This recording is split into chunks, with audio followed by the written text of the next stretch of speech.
So round 4 of the Six Nations is upon us. It's make or break for these teams. Ireland have a great chance to go into that final round, going for that Grand Slam. We've had most of the squad updates come out. We had one come out at 6:30 this evening for England. Wales have given some updates last week, but there might be a couple more. We've had updates on Ireland and Scotland, so let's go for predicted teams, what could happen here, and also have a look forward to that round. It's going to be super exciting. And also, I do urge you to play my starting lineup to try and predict these England and Wales teams, because I think they're very predictable this time. We've had one winner so far.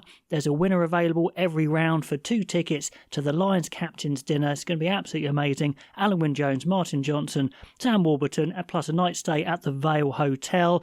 I would have been the second winner, honestly, but I'm not allowed to enter because I am an affiliate, but I did predict the England team correct last time. So if you do that, you also get a free entry anyway, so you might as well have a go. Sign up down below, my starting lineup, use the code RugAN1, that would be amazing. So welcome to this video supported by Sports News Blitz. Let's talk about England. They've had their squad changes. We've had a few things confirmed. Martin is out. That is a big blow. It looks like Hill's going to be coming in and covering that second row. There was no Dombrandt, no space for Spencer, no space for Murley, so they're very much dialing down on their preferred squad. Now, this is, of course, a must-win for England in terms of staying in with an outside chance of the title. Now, points difference is going to be very tough for England, that is for sure. France are on a massive points difference, so they need a huge win over Italy, although they're not going to be saying that in the team room, that is for sure. But are they going to turn up and try and attack? They were negative last week. I think that's fair to say. The last 2 weeks before that, in rounds 1 and 2, they were fairly positive with some good attack. So I wonder what sort of team we will get. Surely they're going to go for the jugular, you would hope. Against Italy, they've never lost to Italy, and I think England need to go for it to fully realise the potential of their team. So let's talk through a potential England team of how they might line up. I think the pack is going to be the same. Ellis Genge, Cowan-Dickie and Stewart. I think the debate there would be at hooker, do they bring back Jamie George for maybe those better line-out throws from the beginning? But I think they know that those are the 2 preferred guys. Theo Dan's going to have to wait. So I reckon Cowan-Dickie is going to start. Itoje and Chesham could go the distance, could go a long way because there's no George Martin on the bench. So they are the main guys there. Tom Curry, Ben Earl and Tom Willis, I think, is the best back row. They're incredibly quick across the ground and there's a load of explosive carrying, a little light on line-out jumping. That is true, which is maybe why Jamie George might come in, but I'm opting not for now.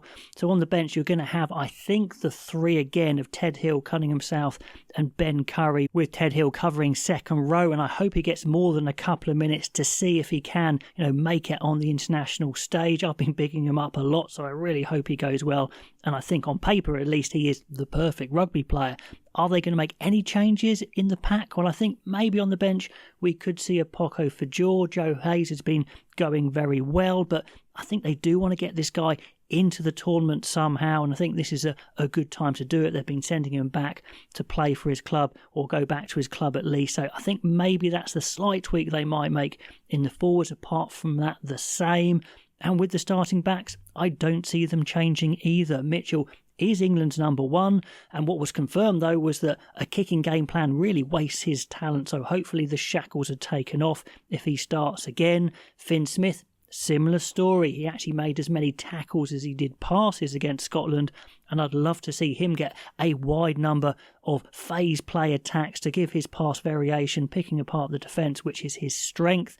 So hopefully they can start with that in mind. And talking of the Smiths, it does sound like they're going to stick with Marcus Smith at fullback. The coaches have come out saying they need to give it time. And is it worth playing Marcus Smith at fullback? Is he an international fullback? Well, if you play to his strengths, I would say I think he probably is. If you play to a kicking defensive game, then maybe he's not, which was a bit weird about last week's tactics. But if you can get him on the attack, he can make breaks, he can link the play, he can act as a second playmaker. I think maybe the work on for him is when he makes those breaks to keep a cool head and not just go for broke and benefit the team as a whole. And I think you can get a net positive out of him, but I think it's a pretty big game for him as well.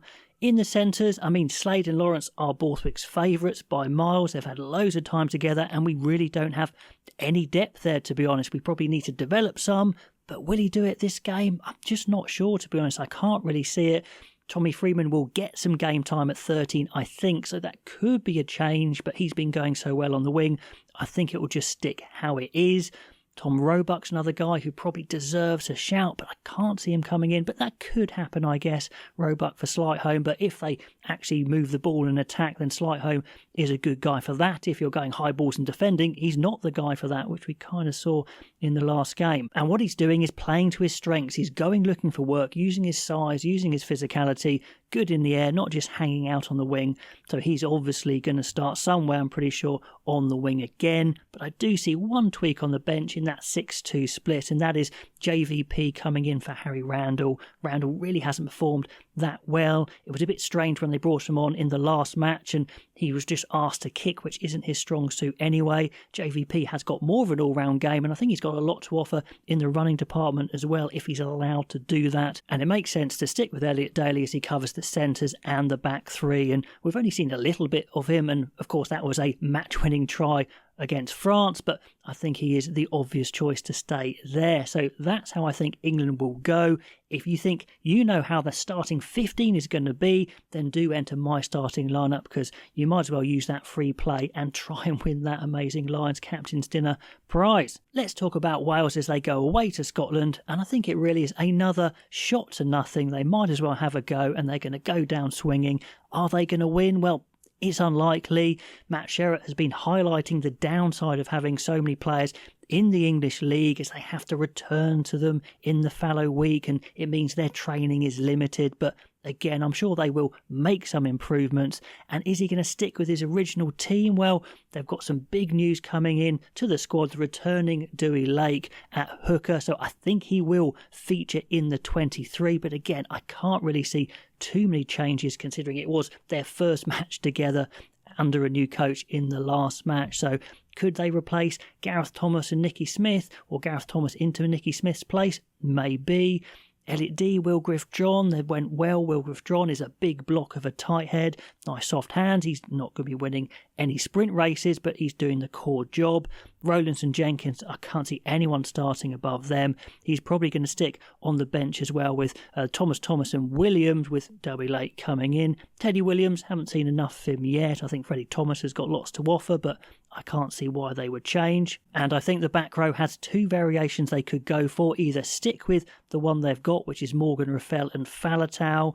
Morgan the prime carrier, Raffel the fetcher, the jackler, and Faletau just the dirty work all over the place doing nothing wrong. If they want to supersize it a bit, then they can put Wainwright into the starting team, probably at 6 and Morgan to 7, which would be a good shout. But considering they played this in the last match, they'll probably stick with Morgan, Raffel and Faletau, I think, and it's a good sub having Wainwright to come on. And I can't see the backs changing either. Thomas Williams is their number 1, number 9 by a long way. Did make a couple of painful errors in the last match, but is full of potential and he can blow a team wide open. He can be a match winner. I actually forgot him to put him in my potential Lions list at the weekend, but a couple of good performances and he's back in it.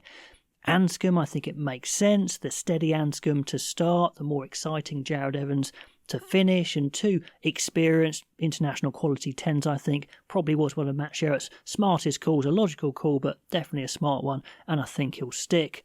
The centres was good balance. Ben Thomas is definitely more comfortable in the centre internationally than 10, but he is a bit undersized. He does lack the killer pace, so I don't think sides are going to be scared about him potentially as an attacker, but he does link the play very nicely, and that leaves Max Llewellyn as the go-to ball carrier who made big dents versus Ireland and needs a massive game to give Wales a chance here. We had the debutant winger Ellis Mee having an almost perfect debut in the last round, an inch away from a stunning stop-and-go finish. He's big, he's rangy, still not 100% sure his top-end speed is right up there with other wingers, but we'll have a look. But he goes looking for work, he's full of confidence, and that's what you need, just a pain in the butt to the oppositions. So I think he'll start again. And then Rogers and Blair Murray are, cementing themselves into this side for sure. And Blair Murray is very much Cameron Winnett, who was going to be the next 15, it looked like, under Gatland potentially, until he was dropped at the beginning of the Six Nations. And Blair Murray has taken that mantle and run with it. He's not the tallest under the high ball, but he's very brave there, and he's got serious cutting-edge attack, particularly in the counter-attack. So It's promising, but they're going to have to go some. And then that one change in the replacements is Dewey Lake coming on. Another guy who impressed me coming on was Joe Roberts, who looks bigger, more physical, and really more ready for the international scene than when we last saw him. So he could be a good addition to the centre stocks as well. So let's talk Scotland, the home team against Wales. They've lost 2 in a row now, and surely that's their title chance gone. And there's 2 schools of thought here. Do they, keep the same players and get back on the horse and another win, or do they rotate a little bit, freshen up the team and try and get a few more minutes into other players and also just give the players a bit of a kick as well?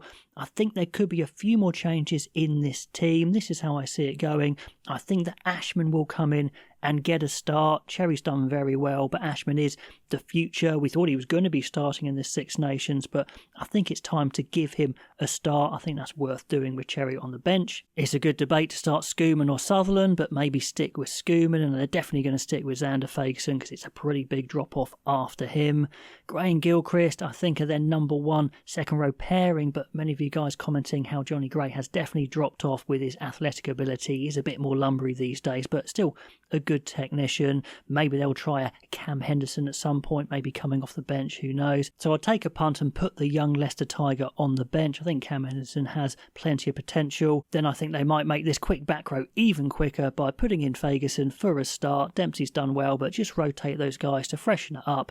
Ritchie was given the licence to go hunting turnovers, and Darsh was just doing the dirty work, and Fagerson is very explosive. And I think against Wales, I think they can go with that high-speed back row and really fight fire with fire. And then in the backs, I see one change, and that is Darcy Graham. If he's over his head injury, he definitely comes back in. Carl Rowe is very good, but he hasn't quite got those twinkle feet and extreme acceleration of Darcy Graham, although, yeah, he's pretty decent, but he comes in, the rest stay the same.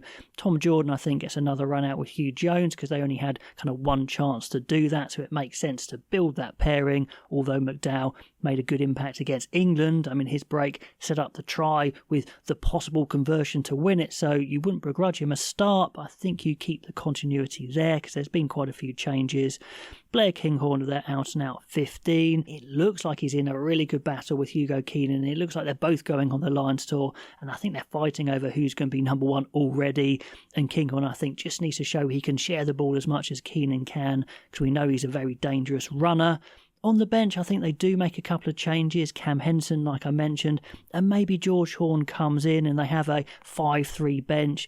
Dobby did well, but I think Horn needs to get some minutes alongside McDowell and Rowe. So that's maybe how Scotland are going to go. And then finally, onto that massive match of the weekend, Ireland against France. It's going to be amazing. What are Ireland going to do with their team? Well, they're going to obviously go for their best team. They're going for the Grand Slam. They're up against France. It's going to be the game of the weekend, surely.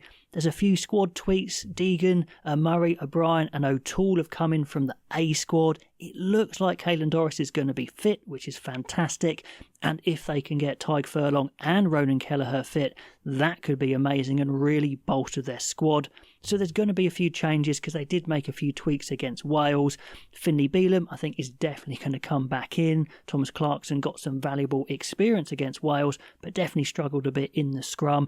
And if they can get Tyg Furlong back as well, I doubt they'll start him, so it would be Bealham and Furlong, which is going to be so useful up against those massive French front rowers. And I think they go back to default by putting Tyburn back to 6 and having their biggest, strongest, back 5, if you like, of McCarthy, James Ryan, Tyburn 6, Van der Fleer 7, and the captain Caelan Doris back in. Of course, they're going to want their captain starting. The other way they can do it is having Doris at 6, but I still think they have Conan on the bench, even though he'd probably start for most other teams. But that's a world-class number 8 to come on.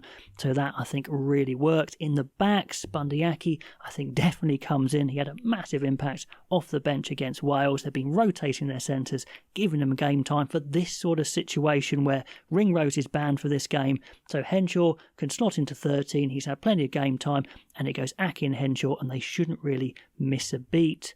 Interesting that Mac Hansen signed his first central contact. Clearly they rate him very highly. He's going to start again alongside Lowe.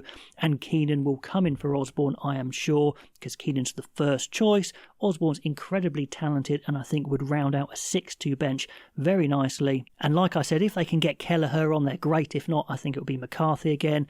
Furlong would be great, if not Clarkson. And then if they have Baird as the second row cover, Amani and Conan, I think that fights, the size of that French pack when they rolled on, I think, 6 forward subs last time in a row. I think they need those extra forwards on the bench. And then Crowley, who's pretty versatile himself, and Osborne, who's incredibly versatile, who could cover the back three and the centres. So maybe that's how selections are going to go. It's going to be an amazing weekend, and if you want to try and win those Lions captains dinner tickets, then do try and predict the starting 15 for England or Wales in my starting lineup. Anyway, love to know all your thoughts down below. If you're not subscribed, it would be amazing if you did. Really appreciate it, and I'll catch you next time.